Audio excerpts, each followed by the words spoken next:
3 is the future.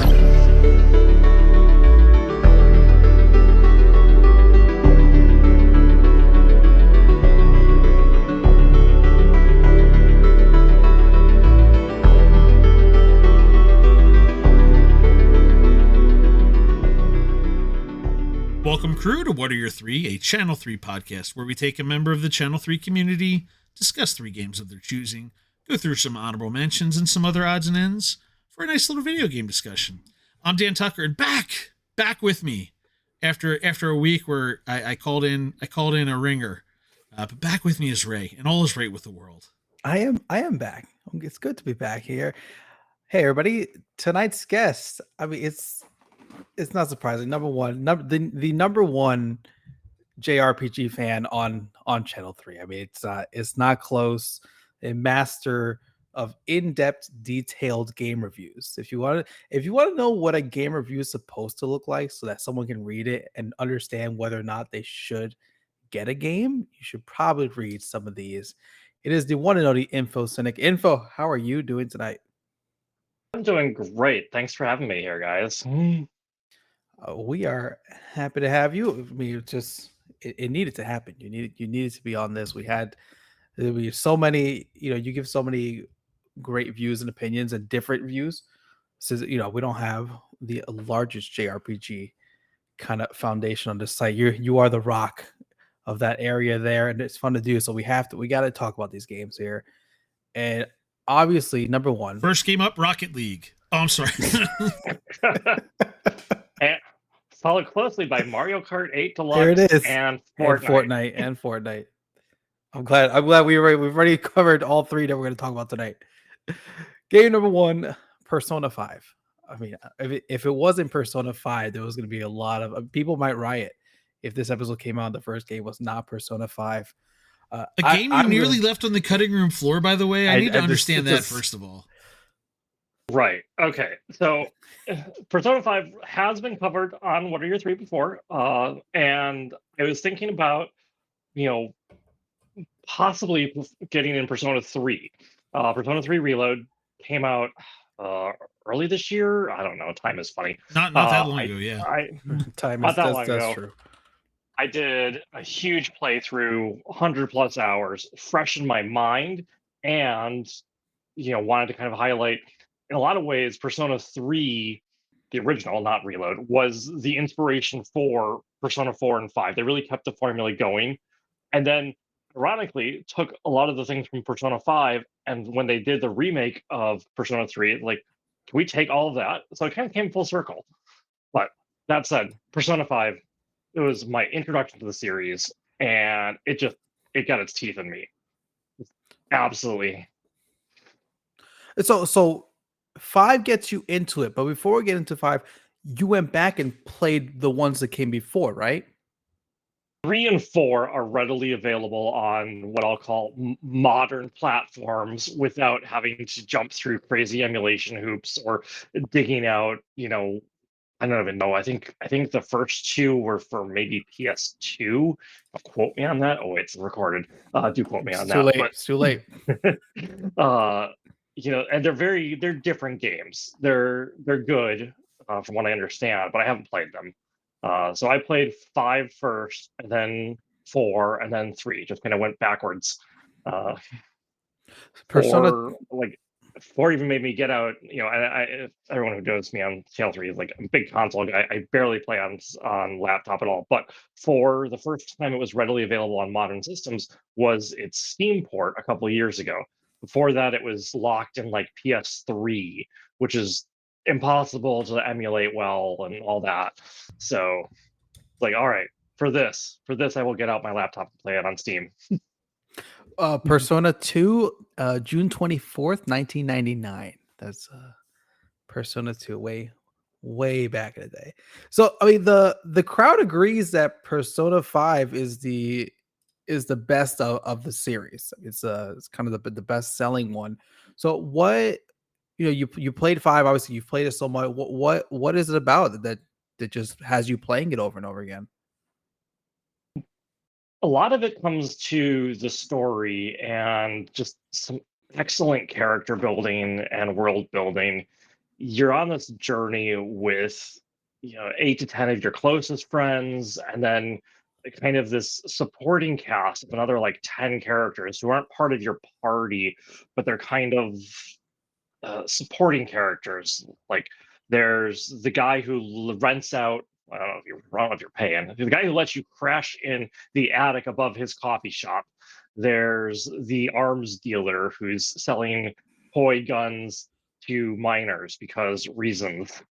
There's an investigative journalist who is helping you just dig up facts and investigate these shady characters.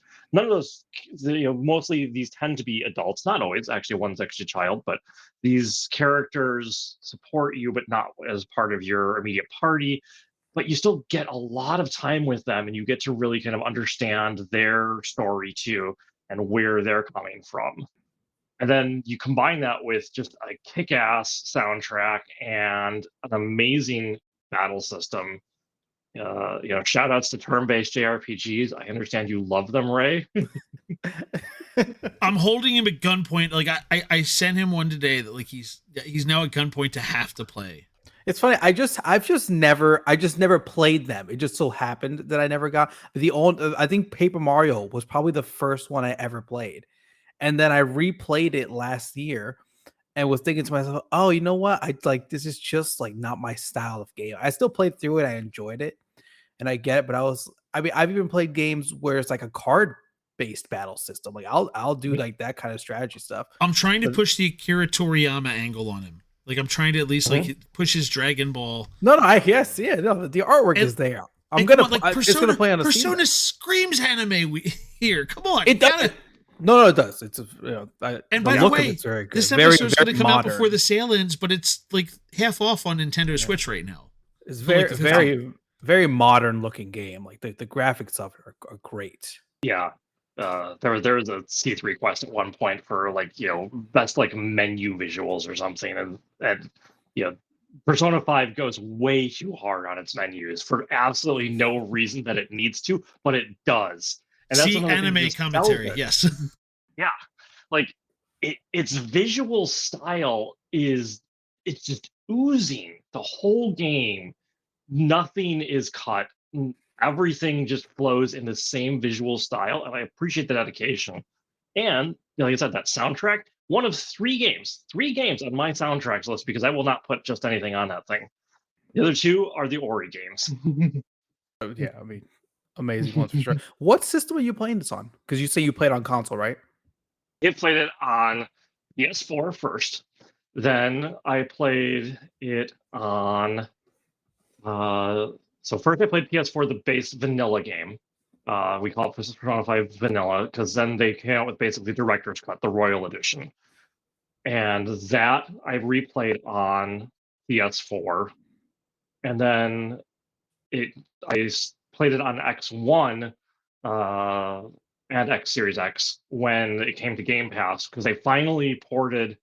This was a big thing where it was Sony exclusive, and then oh my goodness, they're porting it to Switch and Xbox, and it's like, well, hey, it's on Game Pass, perfect excuse to play it again. Plus, I would have to rebuy to play it on PS5 without, like, you can emulate in PS4 backwards compatibility, but you don't get the extra like 60 frames a second. Can you explain what's the difference between the vanilla and then the royal that came out? What was added to it?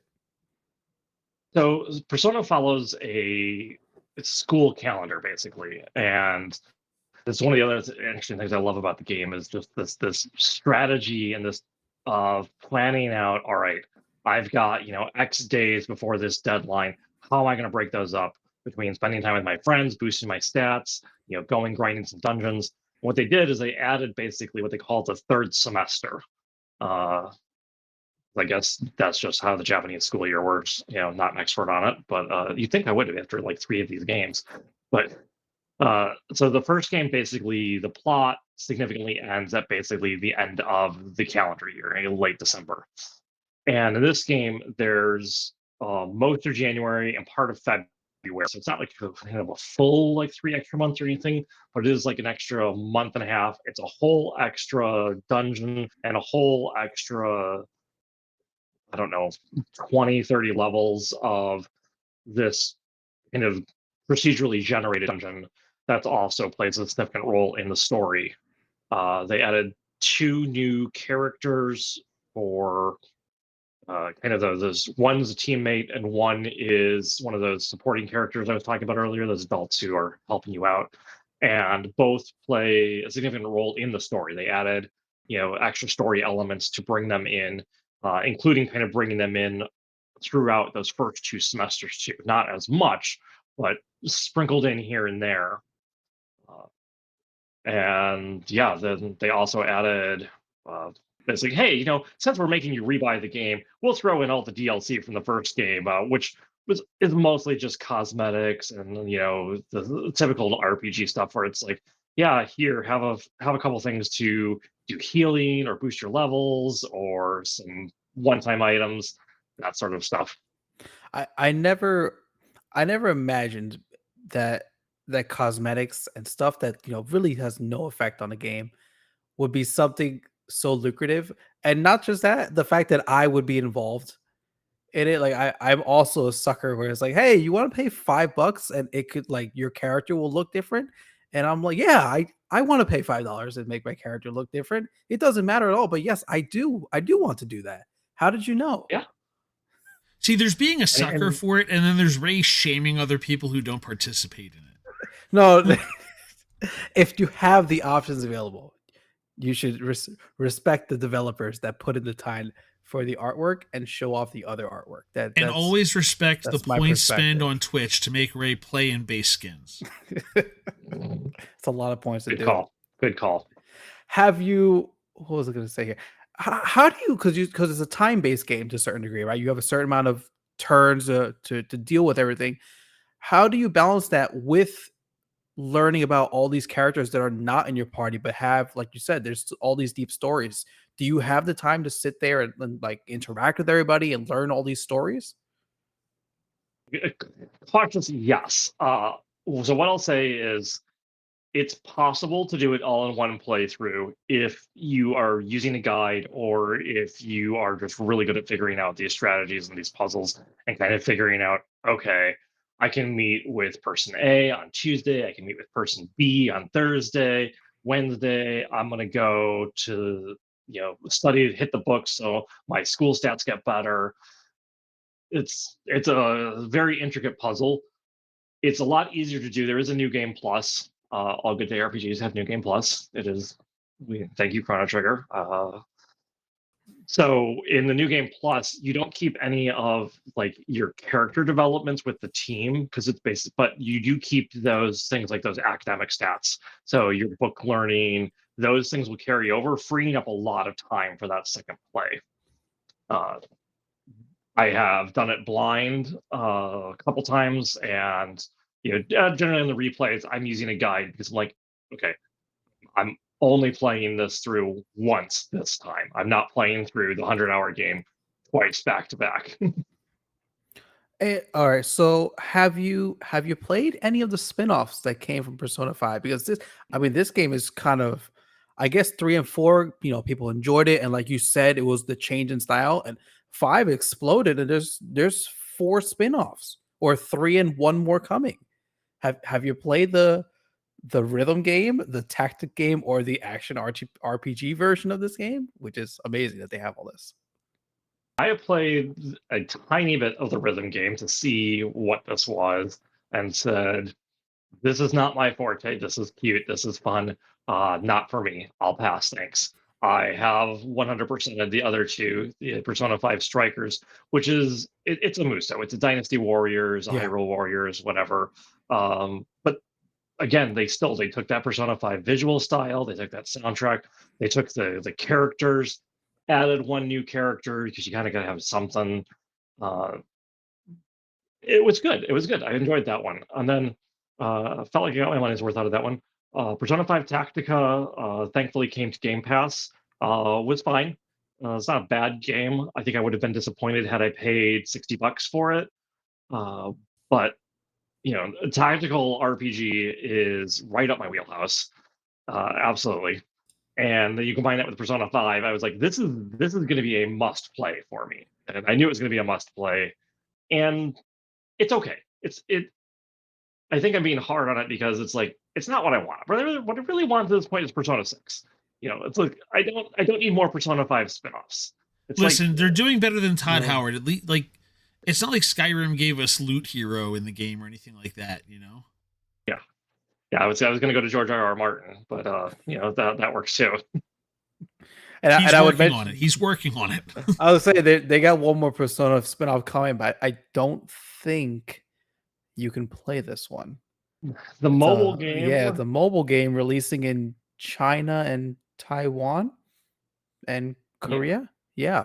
There's rumors, completely uncreditable rumors, but that it's gonna come out, and I have to imagine, like, if it's successful and it's a gacha game, they're gonna just put that out wherever they want. That's what I would think. Yeah. If it's a gacha game, I don't know how much I'll play because I don't know. I don't love those. Silly laws may get in the way of some of the things I think they're trying to do with that game. Possibly. Yeah, I see one of the categories, and I think, oh, okay, I see. So I'll finish with this because obviously, I had to look through the future games just to make sure I don't ruin Dan again. Yeah, don't blow it for me. I was looking through. I was just gonna ask. There have been like 3 conversation topics that either we're going to blow the third game, the second game, or the honorable or the future game. So watch your step. I'm doing my best. I will get Brian right back in here. I swear to God. I don't see it on the list. I was gonna say. So what does Persona 6 look like to you? Persona 6 looks like everything we love about 5. A new, fresh, but still awesome visual style, deep character development. I basically just want Persona 5 with a totally new cast. I'd love to see a little more tweaks on some quality of life. Like, difficulty it's not a hard game at all.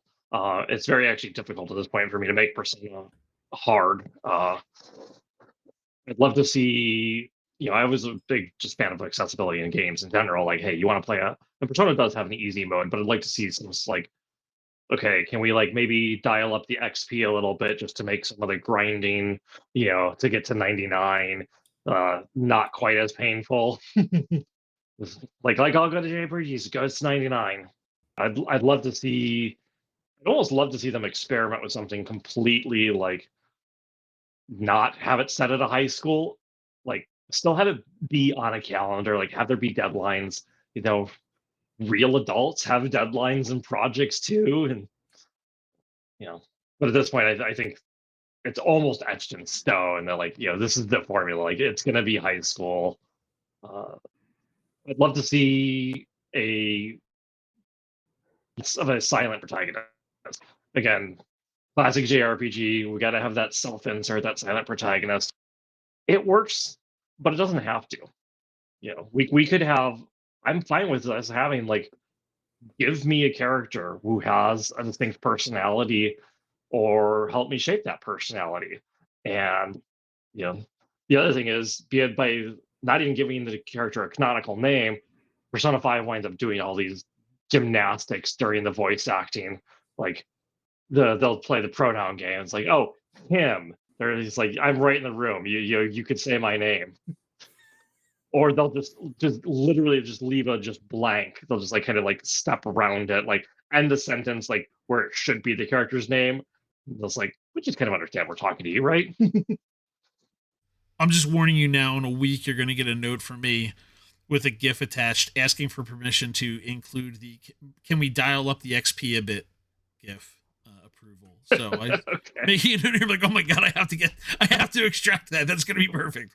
Oh, all right.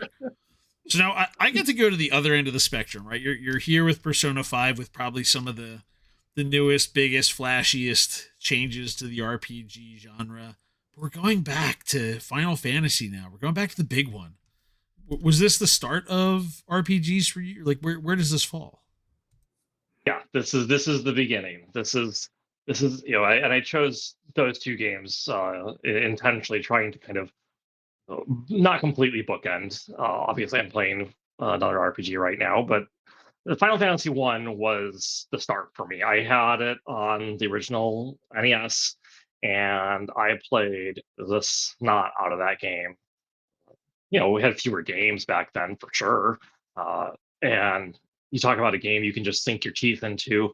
I know the speed runs of the game are down and like under, I want to say 2 hours maybe, but I tell you, 8-year-old me was not playing that in 2 hours. 8-year-old me was maybe playing that in like a couple of weeks, and it's just so there's a huge nostalgia factor, but I also think it's a great game. It's brutally hard on the NES. If you play in the original version, it is extremely punishing and unforgiving. You talk about modern quality of life things we take for granted, like save points before bosses, not a thing. Uh, Items like Phoenix Downs or any other sort of revival, no. The only way you're picking characters back up is through the use of white magic. What happens if your white mage goes down?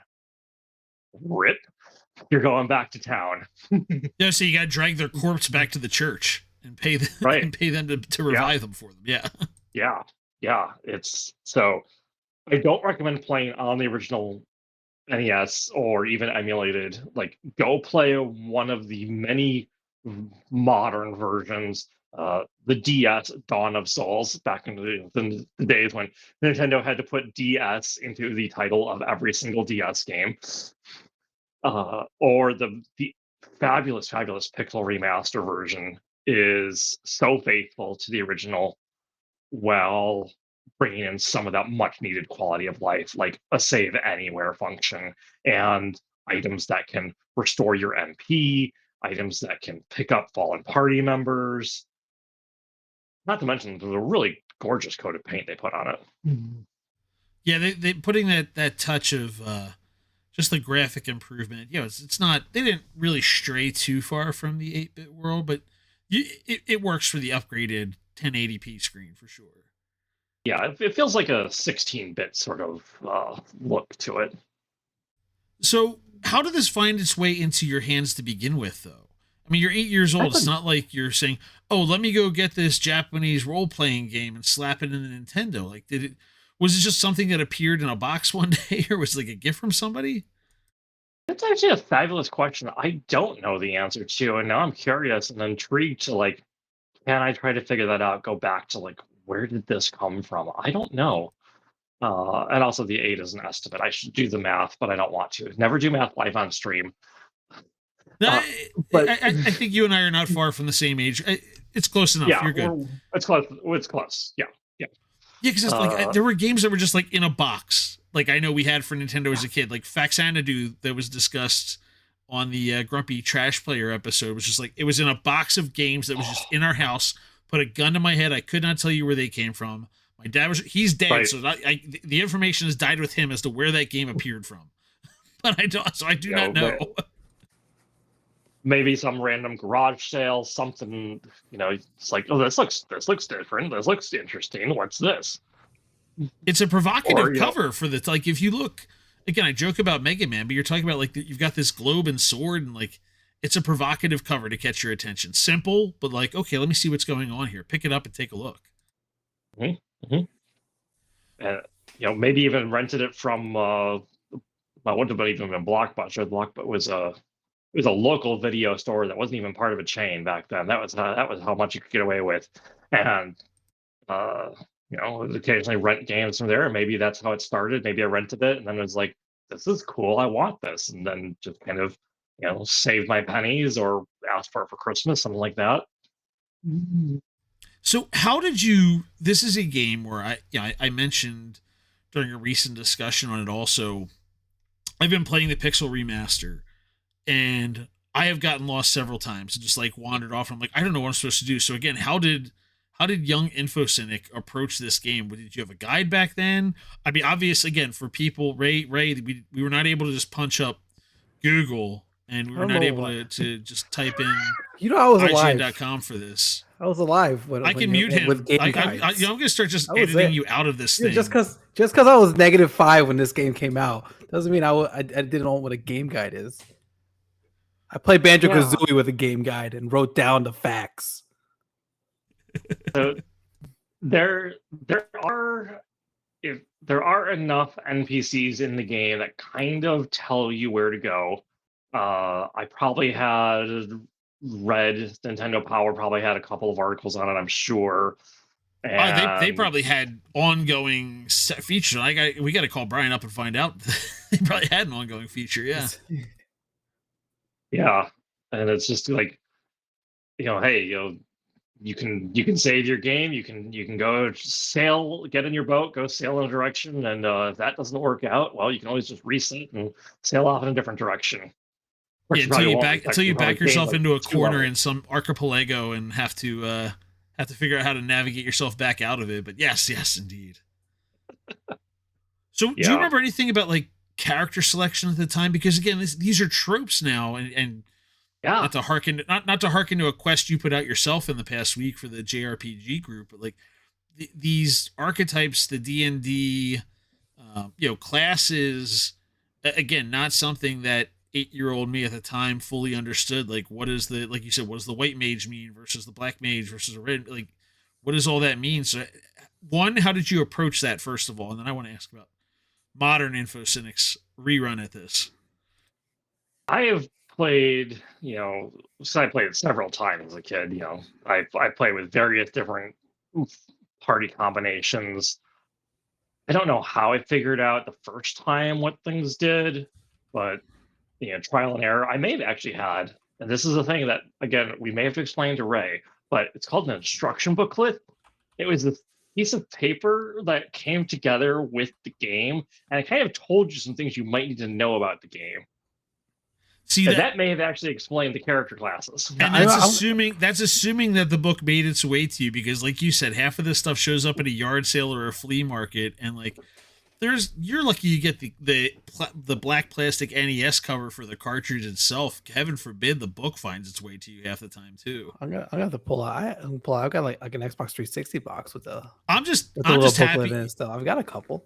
This is a great bookend, because between Ariel Apostle a few weeks ago being in his like mid-20s and now I got someone on my side, we're just dropping elbows on Ray. Let's go. I'm killing me. The early start time. I'm not ready for it either. So you're very vocal about what the correct build is now, though. So tell me about the correct build for we've talked about this game. People need to pick it up. The pixel remaster is beautiful. It's a great way. It's a great point to come in here and come back and see where this all came from. But what's the build? Somebody opens the game up now. What do you tell them to play with? If you're playing the original 8-bit Nintendo NES version for some unforeseen reason, your best is something like Black Belt, White Mage, Fighter, Black Mage. And that Fighter is just to carry you through like the first 15, 20 levels of the game. And then he's going to take a dirt nap the rest of the game. That Black Belt is going to carry you the rest of the game. He is literally One Punch Man in the original version. Like, the scaling is so busted. It was never meant to be that good. And there's like, the thing is, it's completely flipped. In Pixel Remaster version, Black Belt's a waste of space. He's not doing anything for you. I would do something there like, you can either do Fighter, Ninja, Black, White, or you can have fun with like a Fighter, Red, Black, White. We call it like Fighter Rainbow. The Fighter is going to be totally fine. He's going to carry pretty hard. You don't need to grind as much as you did in the original version, which is where that Black Belt really starts to shine. Like, we're talking like level 42 plus for the Black Belt in the original NES version, which is way, way higher than you need in the modern versions. In the modern versions, you're going to stop somewhere in like the high 20s, low 30s, maybe. The speedrunners are probably doing in like the teens or 20s because they're insane. But the Fighter, you just find gear, you slap it on him. He gets levels naturally along the way. He's exactly what you expect from a fighter. The heavy armor, big swords. Not the fastest guy on the planet, but in a turn-based game, speed doesn't matter that much. It does. The game actually does have a speed mechanic, which is like you can get multiple hits in a round. That ninja can be a good DPS machine with the right tools, but like the problem is the ninja is kind of dead space for like the first half of the game when he's just a thief. The thief is just off. He doesn't have anything going for him. All right, so I Just have don't one need the other white- question. just don't need the black wing. Not to spoil, your list is a huge time jump. This is the furthest back that we're going in this conversation, though the thread of RPG will be woven throughout. But I have to ask, so that in between time, not that I need you to list every game kind of in between, but like what happens after Final Fantasy? I'm going to safely say a bug has been bitten for you. It's not like you were dormant for 25 years after that and then suddenly resurfaced in the late teens with a fresh batch of RPGs. Or I guess one of them will be maybe not. But like in between, like what happens? Is Nintendo Power just telling you like, hey, you like Final Fantasy? This is what we're going for now, or what happens in between? I get my hands on the original Dragon Warrior somewhere in there. That's fun. Dragon Quest is now known for the rest of us, but I think D&D had the had the title in lockdown, so we couldn't get the Japanese translation. Yeah. Yes. I've been fixing those search terms on some of those Dragon Warrior entries. They were early ones. Sorry, I had two titles on them all because it was a mess. I did not have a Super Nintendo. We will avoid any controversies around how it is pronounced. I did not have one as a child, but I did eventually, like, through the magic of emulation, go back and definitely fill in those holes. Chrono, absolutely. Chrono Trigger, definitely GOAT tier. Final Fantasy IV, still to me, I do give it the edge over Final Fantasy VI, known as 2 and 3, and back in our day. I even played 5 with a fan translation back before it was localized. Played some other weird ones. Actually, they just remade Legend of Dragoon came out in a remake version recently. I have not touched the remake. I'm not sure how it holds up. Played some things. You get into GameCube era. Not the greatest system for RPGs. This is like when it starts to split into like, now you really need to be solidly on Sony. Square vacated the Nintendo front and they were out. Yeah. We do have Thousand Year Door. Thousand Year Door on GameCube. That is amazing. And I have not touched the remake yet. It is on my short list. But that is definitely. How long's your short list? You can't say, you're not allowed to say short list. You can say it's on your list, but I don't think you can say short list. Yeah, it's a relative. I actually do keep a very short list because I don't plan out more than like 1 to 2 games ahead. Like I know after I finish currently playing Octopath 2, as soon as I finish this, I am diving into Prince of Persia Lost Crown because right after JRPGs, my second love is Metroidvanias. Love it. I mean, just very quick on that. There's certain things in that game that I think that I'm going to measure future Metroidvanias based on how they kind of put this game together. Nice. I love it. I would have been done with Octopath, but I failed the super ultra deluxe final optional post game boss like 3 times in a row tonight, right before recording this. Well, let us jump back. Let's jump back to the future now. We're going to go to Fire Emblem 3 Houses. The singular Nintendo Switch entry for Fire Emblem. I'm sorry, hang on. Apparently there was one called Engage last year. I don't believe you, but I've been told that's the case. But we're going to go with a theme of school calendars because thank God Final Fantasy was in between. Otherwise, we'd have set an unfair expectation that every game you picked have a school calendar tied to it. So where does Fire Emblem? So Fire Emblem, I think we finally just got it in the Americas because of the fact that Square pulled out and went over to PlayStation. So Nintendo's like, fine, you know what? Get Intelligent Systems, fine. We're calling you out of the bullpen, and you get to do Fire Emblem in the US now. Right. And so to dovetail back into what the question you were asking me a minute ago, one of the things in that GameCube era that I didn't want to spoil here was Fire Emblem. So I played, there are 2 GameCube, no, actually one is a Wii. The So the first one is Fire Emblem Path of Radiance. And this was my introduction to Fire Emblem in the GameCube era. And the reason I didn't put this in my 3 is because you are not finding this game short of like $400, and you need original hardware. So Three Houses, very accessible game. Love it. One of probably my favorite starting point for Fire Emblem. It's very accessible. You've got amazing story again, and I'm looking for that story in RPGs. I let Final Fantasy 1 go with a slide because it gets a pass for nostalgia and for setting the bar really for like, hey, we can do JRPGs here in the West. It put it on the map. Yeah, it gave us a template. Yeah.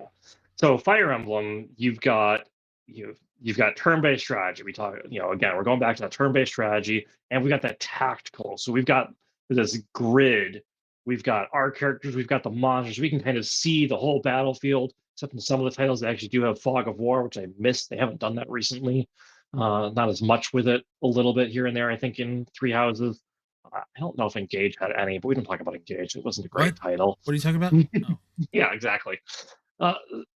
You've got, as the title says, 3 houses. So there's, these, for whatever reason, we've got just 3 noble houses coming together at this, central academy for everyone to learn the art of battle and war and spar off against each other in fun scrimmages and, have friendly rivalries as one does when there are such things in play. And you can must align yourself to one of the 3 houses at the start of the game. And then you can slowly work, basically poach the other students from their houses and be like, hey, you want to come to my team?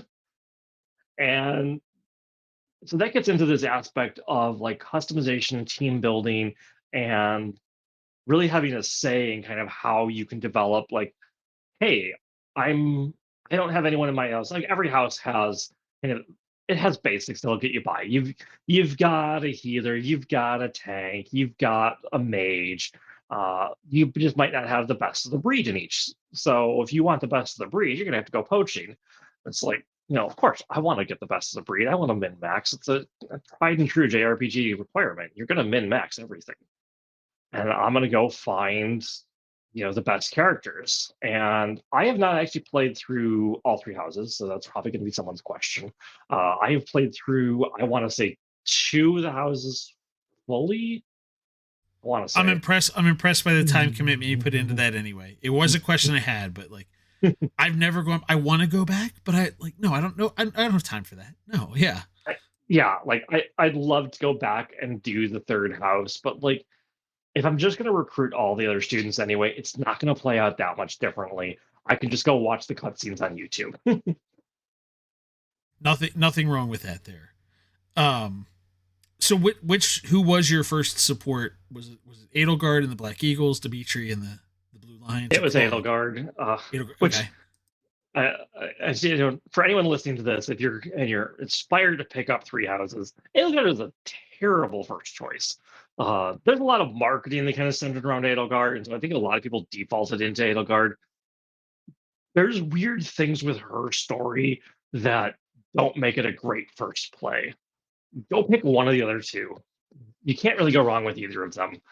But I did play Edelgard first, and then I think I played Claude second. I'm second guessing myself. But what color were they is the question. That's what I have to remember. Yeah. I'm like, who was the red one? Yeah, that was Edelgard. That's right, it was Edelgard. That was Edelgard. Yeah, you know what? I do think it was the Blue Lions that I played the second time. I'm in the camp of like they were all terrible. So I just had to pick one of them, and I went with Edelgard's for my choice because like, you seem like the least terrible. It's kind of like Fallout 4, which is like all of you are terrible, but I have to pick one of you, I suppose. So I'm going to pick you. Let's do this. Yeah, it's legit. So, one of the big differences here, besides being a tactical RPG, so you're placing your units on the field, as you mentioned, you're deciding who's, what skills are being developed. But one of the things that Fire Emblem is set apart with from your Final Fantasies of the world is permadeath. And again, this is a good entry point. So for anybody who is intimidated by the thought of that, of listen, my archer, Jimmy over here, or whatever their name is in the game, I can't remember, but I've got my little archer Jimmy. He's tiny over here, but he's got his bow and he's fierce with his bow. And if he dies, he stays dead forever. But as much as I get the old man on the lawn of like, no, they're gonna stay dead. There are two things in this game that are good quality of life abilities. Option one is you can just turn permadeath off. So for anybody who's intimidated by that, like, I don't know what I'm gonna do if I've only got 3 people left. I'm in the final boss. I was supposed to have like 10 people in the fight. You can turn it off. The second thing is there's a time rewind feature that is part of your character's story. So again, don't be intimidated by this, because if you see suddenly you're starting to get wrecked, like, you just rewind 3 turns and unscrew it up. And I'll admit I used that. That was a game function as far as I'm concerned. I used it liberally. So here we go. But, Yeah. Boo. Hey, it is part of the plot, as part of the narrative of the game, and I am all for it. Like, I played the GameCube and the Wii title after that with permadeath, and because those games did not have the choice. And nor does the original Nintendo version, which is also, for anybody who's interested in going back and checking nostalgia, is available now. you get to the end of a 2-3 hour mission, because these maps, the time it takes, you're carefully advancing, making sure to kind of get that right balance of, I've got to play somewhat defensive, but I also need to like get through this before, I've actually, I need to make a hard save, because this is the GameCube era. We don't just have, just put it in sleep mode, it's fine. And you get to the end and one crit, and well, shoot, that was a 3% chance, and you just KO'd someone that is absolutely vital to my team. That's a reset.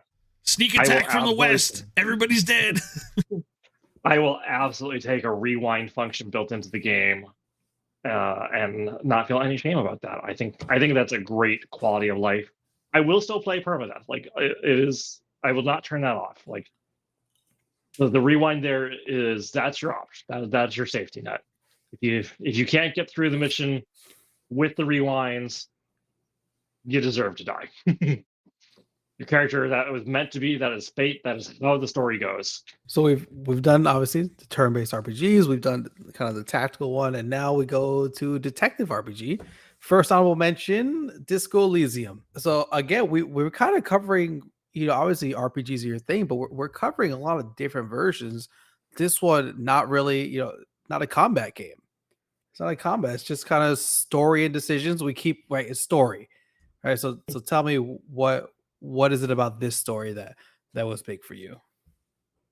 I wanted to get this one out because I feel like this one flew under the radar a little bit. And this is an incredibly weird game that is also good.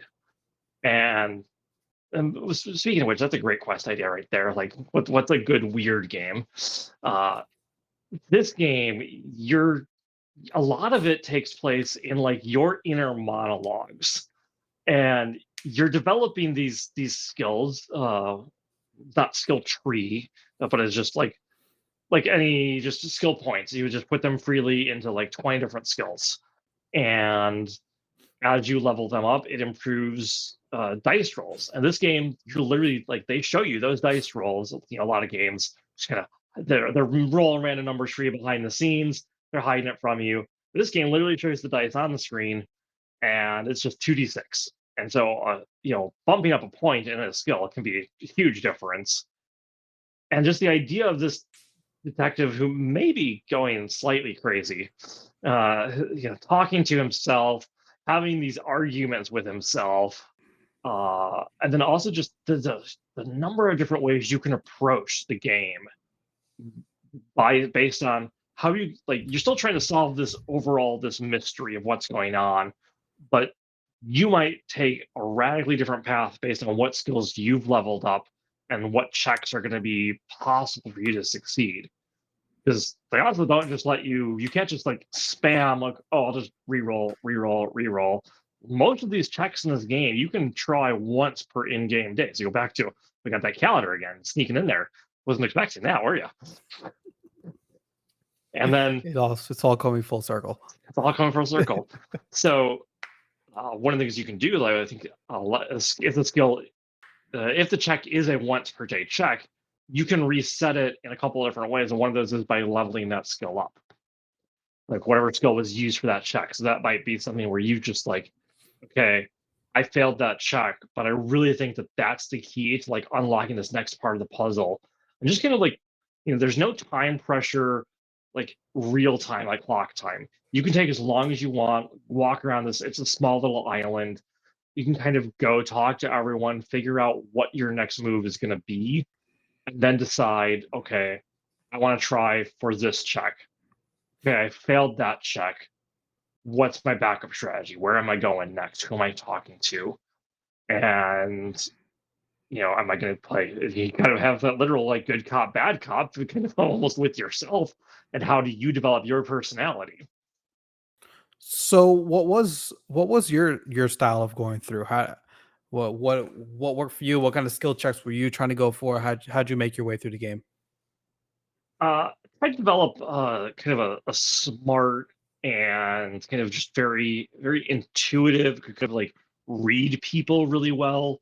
I don't know if I wasn't like necessarily channeling any particular one, but the name that's coming up, like Columbo, just to go old school again for a little while. But he's just, I didn't want to be belligerent to people if I didn't have to. I didn't want to be confrontational. Like there's no combat in the game, but you can, like, there's skills for like just like your physical strength and those sorts of things are there. But I just wanted to kind of develop along various intellectual lines, and I wanted to play this one a couple of times just to get, because there's a middle section of the game where there's like 3 pretty different branching paths, and kind of like see how those play out. And this is a short enough game where it's it's not the 100 hours that a Fire Emblem is going to take you. So this was a fun one to just kind of replay a couple of times and just like, what happens if I go this way instead? And so I know when you post, even recently, one of the Metro games, you always post kind of like your completion percentage, whatnot. What kind of ending did you get in this one? By playing it multiple times, do you end up finding the best ending, or did you get the best ending immediately? I don't think you can get the best thing immediately. Maybe you could. I'm not sure about that. I definitely got all the ending eventually. So that was kind of in a game where it has multiple endings, I am likely to seek out and get every ending, unless it's the kind of thing where it's like you going back to 3 houses, where it's like, okay, how does this ending play out slightly differently if I align with one of the other houses? I'm not going to replay 100 hours for this. But if it's something like, I can just make a save for the last chapter and maybe play that out differently for endings. I love doing that. Do you think that what the game considers the best outcome, it was the most interesting outcome of the game, or did you think there was a different one that was more interesting? Yeah, trying to keep this relatively spoiler free because I think everyone should go try this.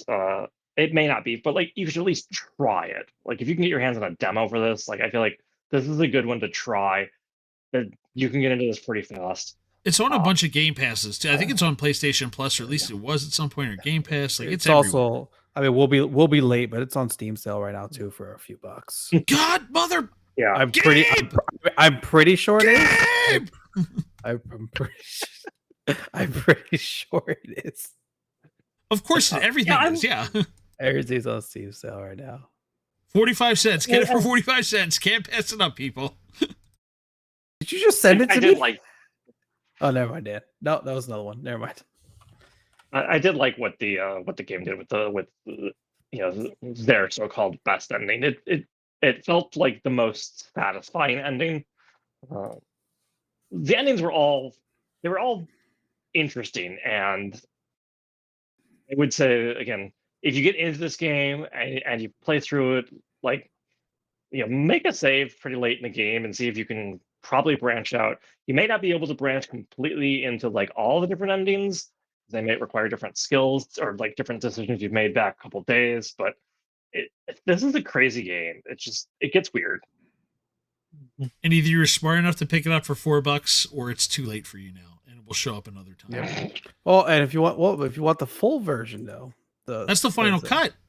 The final cut plus. Oh no! Oh, what is this? Plus what? There's plus something. Plus control. Plus control. Oh, plus control. Are they Binding of Isaac us? Never mind. You can buy Disco Elysium and Control if you want to also get Control for $13 right now.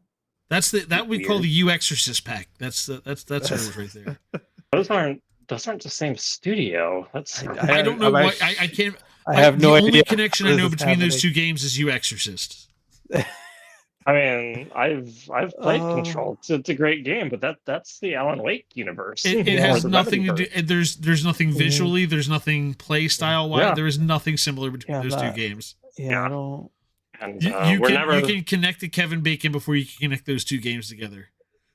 Developed by Remedy. Probably never getting a sequel to Disco Elysium because there was some really shady stuff going on with like the bad blood between the development team and. So. Control's for free if you want to play cloud version on Switch. Just if Switch was your only option and you're unaware how much better things look other places and you really wanted to play Control. That's kind of like looking at the Mortal Kombat 1 footage from the Switch. You just want to throw up. It doesn't cost you anything. That's all I'm saying. All right, I'm moving this thing on. I also bought Kingdom Hearts again after getting it on the Switch. As a Switch apologist, I'm moving on from that conversation. We're done with this. All right, so honorable mention number 2. You, as many others have before, pulling 3 games in on me at once by simply pulling in the Mass Effect Legendary Edition and pulling the entire trilogy in one pack, playing the loophole game. Well played, well played. Was that your first go, or had you played it before? Before I played the heck out of those. That's another one where multiple plays. So my canon, I have 2 shepherds, as one does. I have a Paragon male shepherd on Xbox, and I have a Renegade female shepherd on PlayStation. I'm not going into the psychology of how this is all broken up between consoles and genders and consoles had morality choices. The consoles had nothing to do with it, and I think I just by default, like I think male shep was the default choice because just play the 5th on this one and don't do it. Don't do it. Yeah. So you've done both runs. I've done both runs. I did Legendary with my femship because I like her better. And just shout out to Jennifer Hale, such a great, fabulous voice actress. No disrespect to Mark Mirror, but he's not as good. So the Legendary Edition, absolutely the best way to play this game, hands down. Like there is nothing you could say to me to convince me to go back to my original versions, and that Mako in the original Xbox version with those horrible controls and the inventory management of Mass Effect 1, if you remember that nonsense, that just no. Like, but they got a little big for their britches. They reeled it back in though. They reeled it back in. Legendary Edition, like you got to play the whole trilogy. That's why it's there. You know, you is Mass Effect 2 the best of the bunch? Yes, absolutely. That's not a question. That is correct. Yes, but you have to play the trilogy. You need to see the beginning, the middle, and the end of Shepard's story. And BioWare, if you're listening, it better be the end of Shepard's story. I don't want to see Shepard come back in the next Mass Effect. Don't do it. You can bring back whoever else you want from the games, but do not do that. Right. Shepard's story is done. Don't Skywalker this. We're not doing this now. Oh boy. But okay, so Mass Effect, what's great about this game is you've got a little bit of an RPG element. You've got fabulous story. I mean, I think it's the first time I've really got into something where you can really influence the outcome of the story significantly. And seeing how they carried that forward through the entire trilogy is just it's amazing to see that what they pulled off. I don't know if we'd see anyone get that ambitious these days. It just seems like, you know, with development cycles being so long, and I mean, it's already like, you know, you look at the Final Fantasy VII remakes. Like, there's not even anything you don't import your save. There's nothing.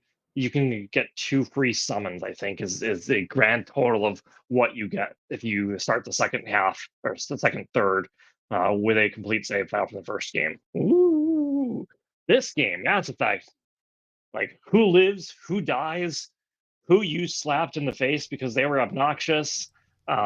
It's not just who live or die, but like somebody had to die in the first game. Like, it's not like, okay, there's a way around this. Like, even in Mass Effect 2, which is my beloved, you can get away from that game and everybody lives. There is not, you have to make a choice in Mass Effect 1 whether Kaidan dies or she dies, and that carries through all the other 2 games with impacts on the story. Absolutely. Yeah.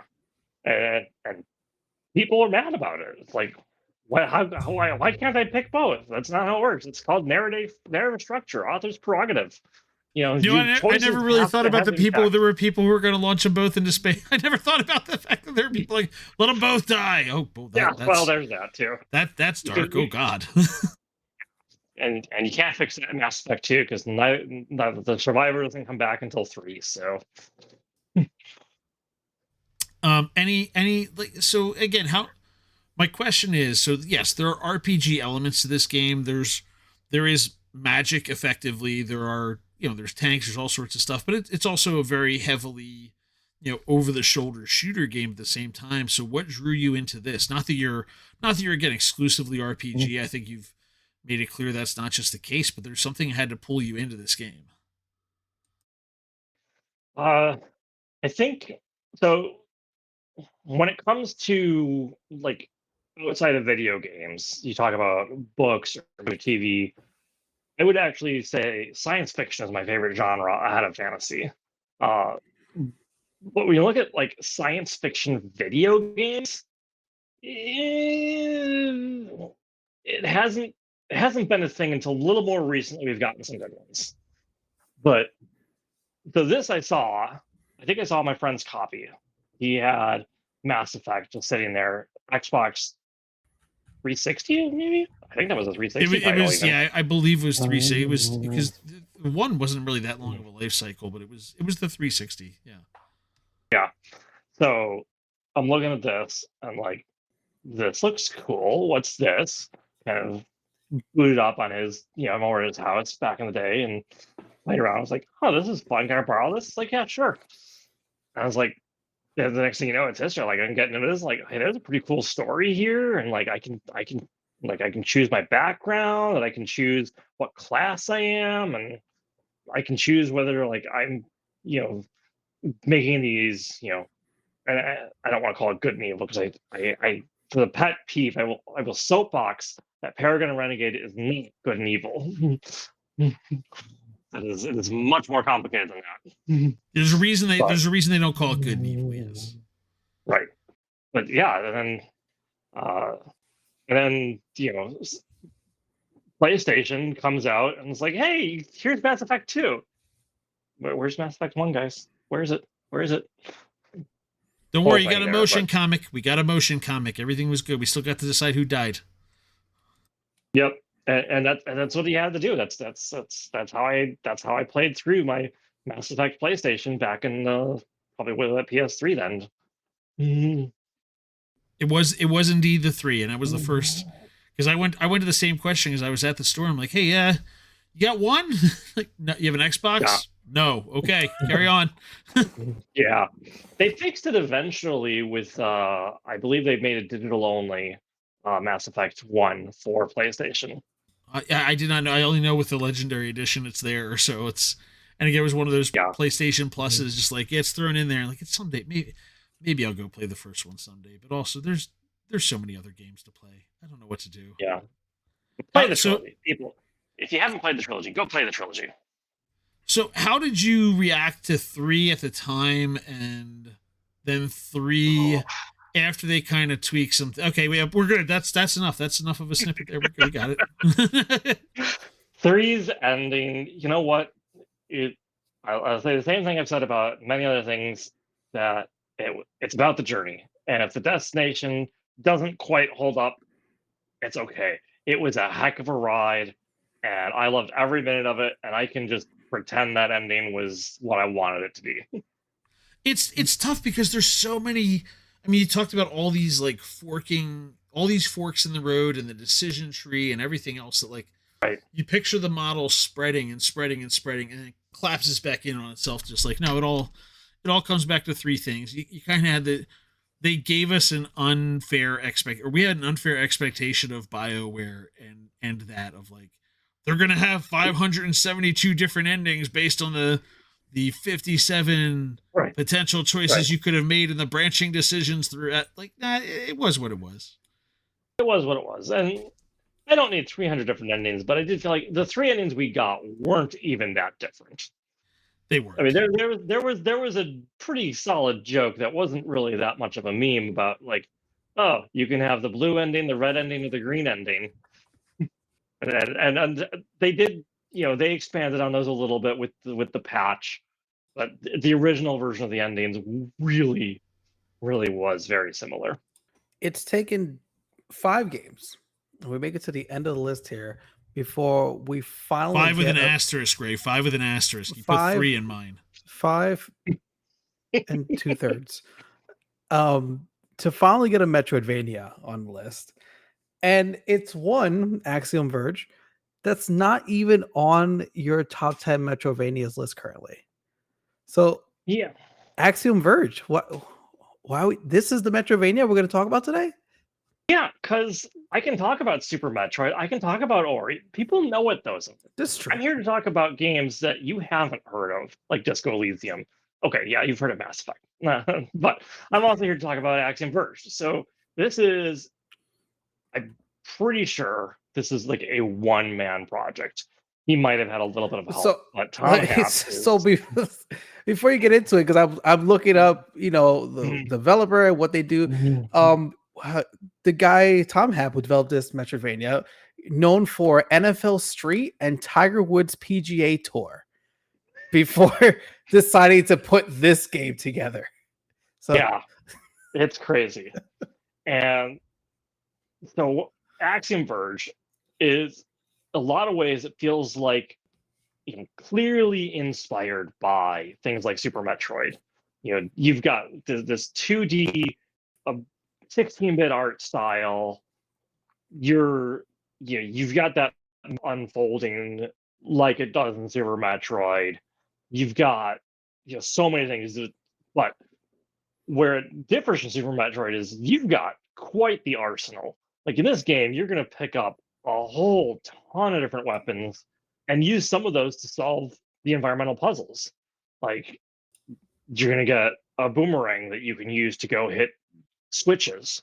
You don't see a lot of that in a lot of the other Metroids. A lot of the other Metroids, it's like your puzzle solving might be, Metroid's fairly straightforward puzzle solving. Like, okay, I can blow this up when I get, the MacGuffin that lets me blow this up. This, you're going back and forth using different weapons. Oh, I've got a short range electric weapon that I can use because it passes through solid barriers. I can use that to hit a switch on the other side. Combined with a pretty solid soundtrack, not making my list of soundtracks, but it's up there. And just the feeling of exploration that you get from a Metroidvania, and just like you go in blind. Absolutely, like I will use walkthroughs for a lot of things. It's like, yeah, okay, I'm gonna sit down and play a $100 RPG. I want at least look at like what the major things I could like screw up and hurt myself are. But a 10-hour Metroidvania, and like 10 hours is like going through completely blind and stumbling around and figuring it out. That's just so much fun. Just like bouncing off like, okay, well, that's a dead end, or is it? You know, that's always that great feeling of like, I don't believe that this is a dead end, but I don't know how to get past it yet. Mm, I'm gonna put like a mental note here. I'm gonna come back to it.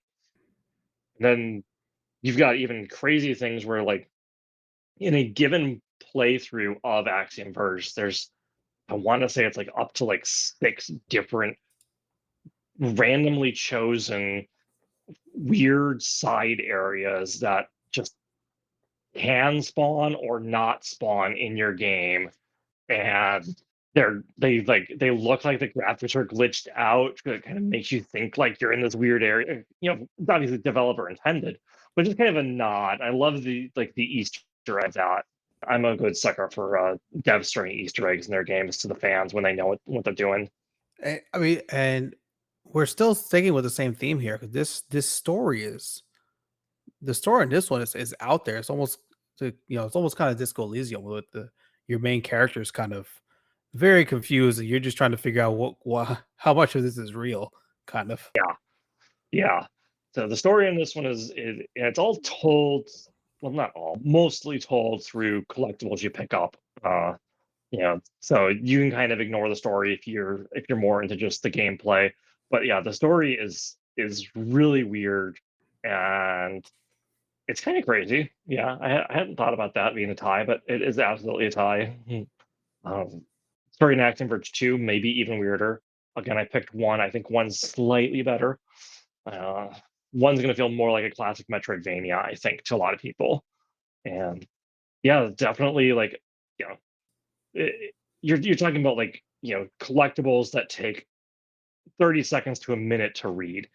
Pause the game, read the collectible, or, you know, at the end of the night, like when you get done with the play session, like pause, then read all the collectibles you picked up. Take the time, people. You know, yeah, they're not audio dialogues, they're not narrated, but this is a one-man studio trying to keep this down on the budget. Will this game be added to your current 8-game list of top 10 Metrovanias? Maybe I've only got 8 on there. That You've does only leave got room 8 for on it. there. I must have done that. It was almost a year ago though that you made this list, so Yeah, that might. I think it's going on there. I think it is. I probably left room intentionally, thinking I would come back to the list, but now I am. By the time the listeners hear this episode, there will be at least be updated. 9 games. I can't promise 10, but I can promise 9. I could say you have Metroid Prime and then Metroid Prime Echoes, but there is a Prime missing on that list. Yeah, is it though? I don't know. Let me tell you, I haven't played through them, so I could not give an honest opinion on that part. I played Prime a little bit at one point. I probably rented it from like Blockbuster, and then just play never played it. Prime Remastered is talk about beautiful, like textbook definition of this is how you do a remaster. You could not possibly do better than that, I don't think. Took the original game, took everything that was beautiful about it, modernized it, made it beautiful, and gave it modern controls. Sold. Now, where are my remakes of 2 and 3? That's all I want to know. Nintendo, you're hiding on me. Very weird. It's kind of a very odd thing to announce Prime 4, and you're not sure is it going to be one of those like new Switch 2 games, but also they're going to release on the original Switch first. Is this our new Breath of the Wild? I'm 2 and 3 my shot. fit in there. Call my shot. I think it is released simultaneously with Switch 2 launch, but also playable on Switch with like some sort of like enhanced for Switch 2, whether that's directly on the cartridge or it's a patch or something, or it's just taking advantage of the Switch 2 native hardware. Prime 2 and 3, I think those go one of 2 ways, and I don't know which way. They either come out 2-ish months ahead of Prime 4, to kind of like get people salivating for it, or they never come out. They're just not there. And Nintendo's just not doing them.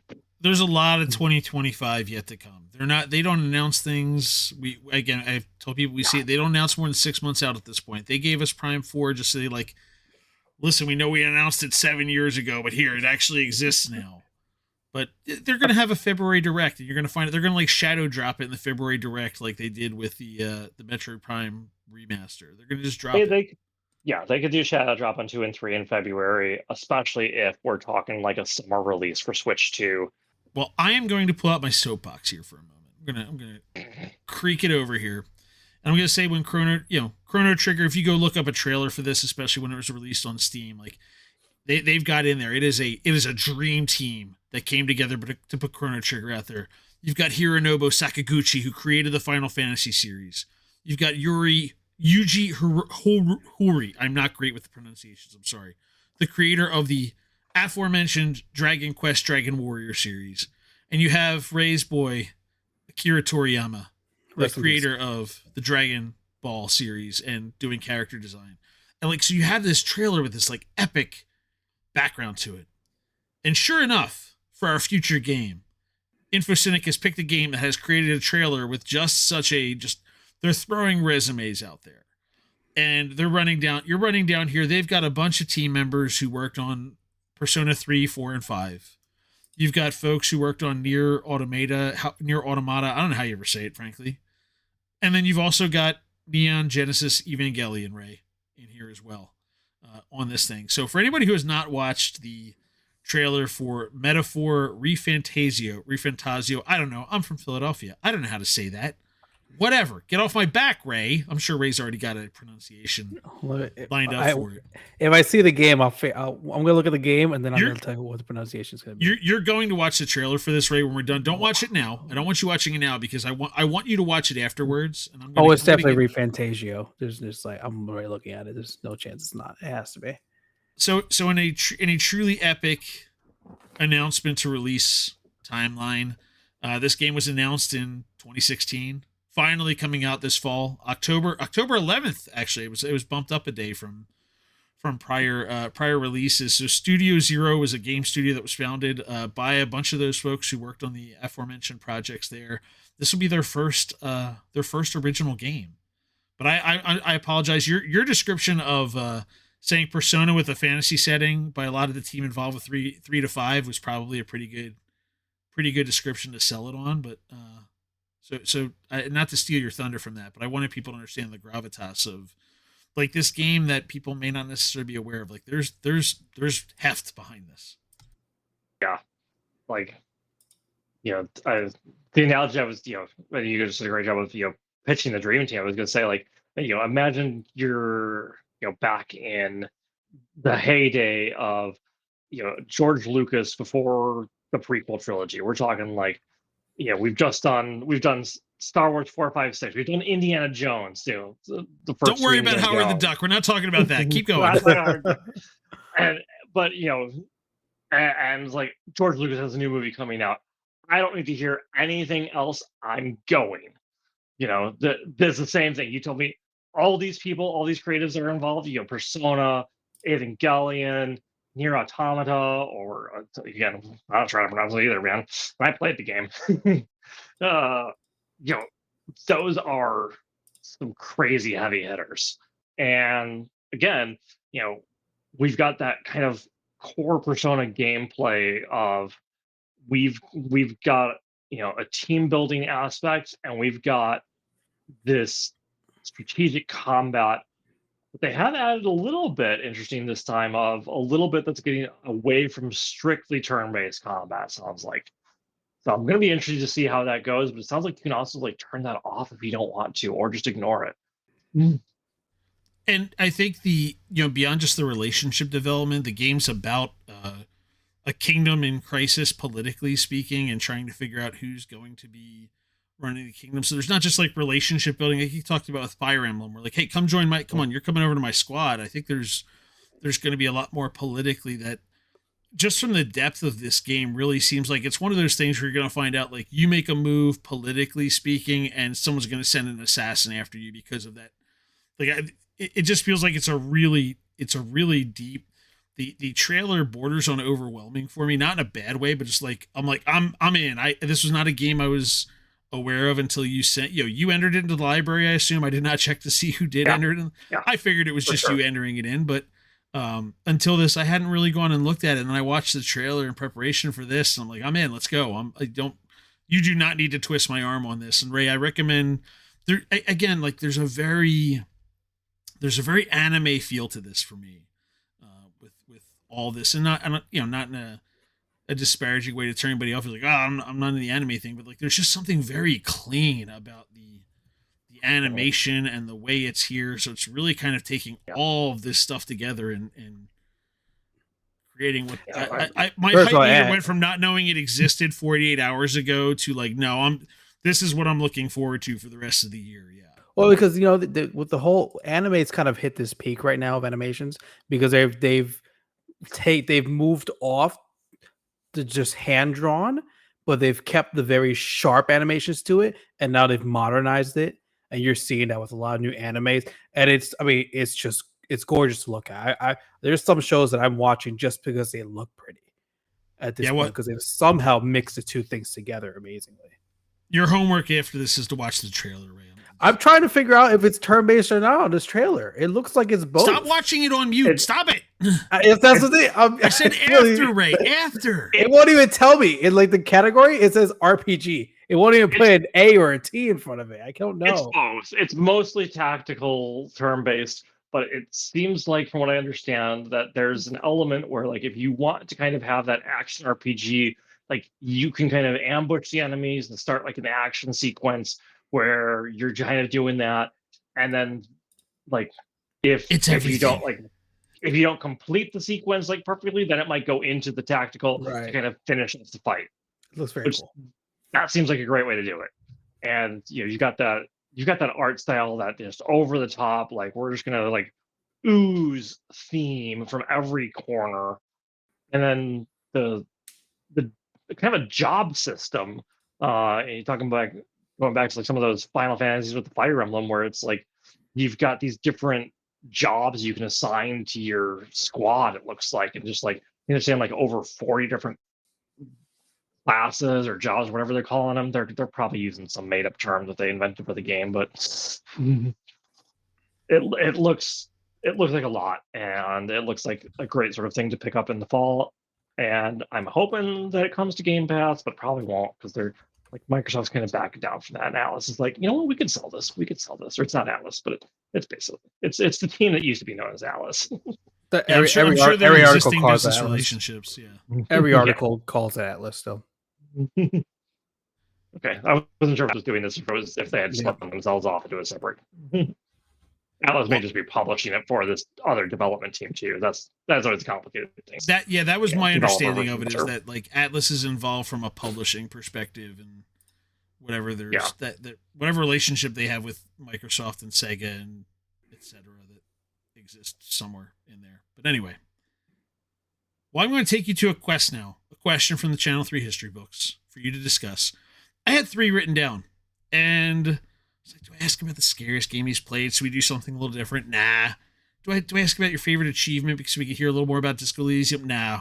I'm going to ask something that's going to get Ray riled up. I'm here for this. I didn't even notice it till right now. I'm looking at. Yeah, he sees Ray now sees the question I'm going to ask, and I'm going to get him riled up, and I can't wait. So we're going to ask a gaming adjacent question, InfoCynic. Sub or dub? Do you watch shows correctly or incorrectly? That's the thing. Ray, quit leading the witness.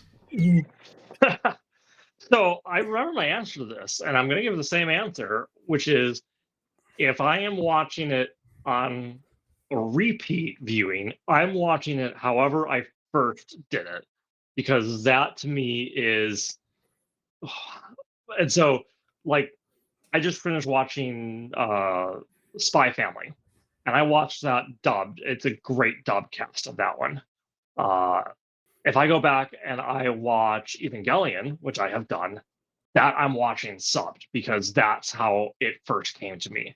If I'm picking up a new show, I'll probably sample both and kind of see where I like the voice actors. I'm probably going to try dub first, because I'm terrible at like paying attention, and like I'm often like multitasking and like playing something on my Switch or my phone or whatever. And so the dub is a little bit easier. Like the sub, you gotta like be laser focused. But I do want to like give both a shot, just kind of see like sometimes the voice actors just don't sit right for me in one of the languages. I have to say that first of all, that's truly the most infocynic response possible to get C in an A and B choice. That's perfect. But I will just say that like, yeah, I want to say that modern dubs are better than like No, I some of the, disagree. no, there are great ones, and then there's Older. like some there's like one team over at Netflix I feel like in particular who like they put the A team on some of their dubs, and then there's also like the hey, we've just spread ourselves thin on Korean garbage platters, and they're just throwing everything out there now. And I joke, and my wife will come in barging through the door, and if you see me disappear off the screen, this is why. But like they just throw everything at her algorithm at this point now. Like, and some of the dubs on those are like a cat scratching a chalkboard, painful.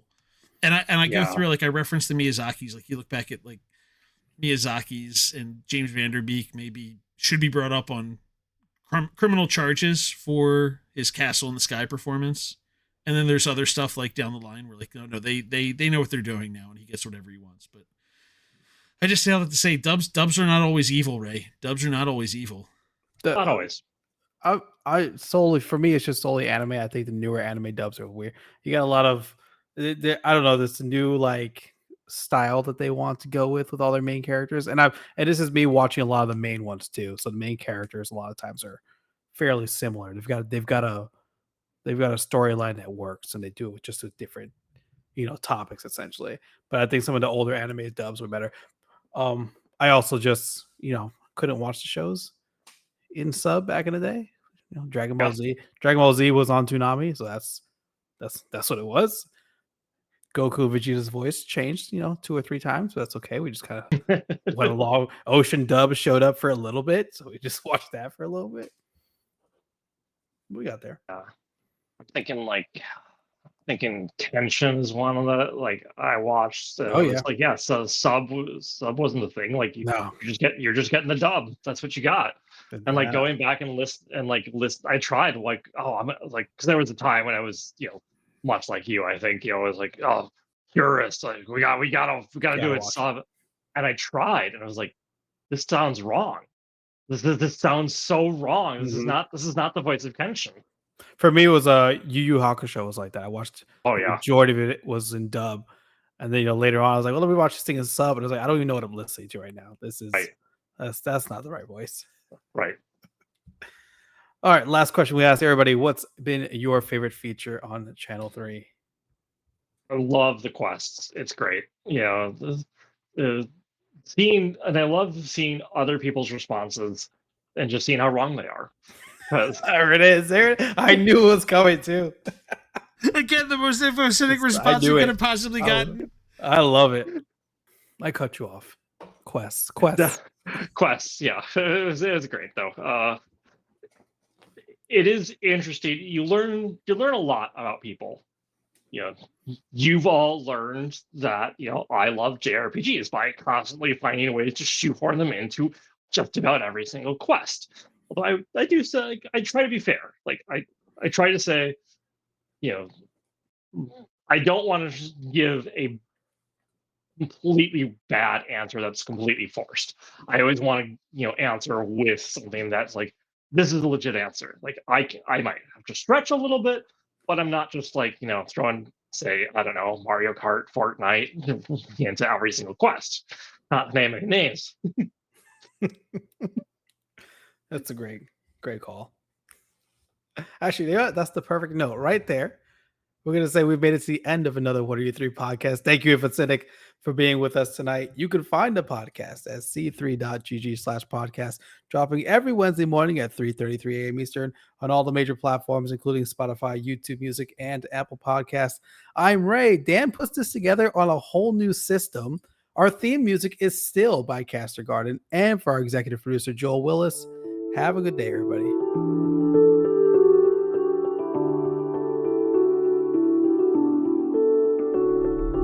Channel 3 is the future.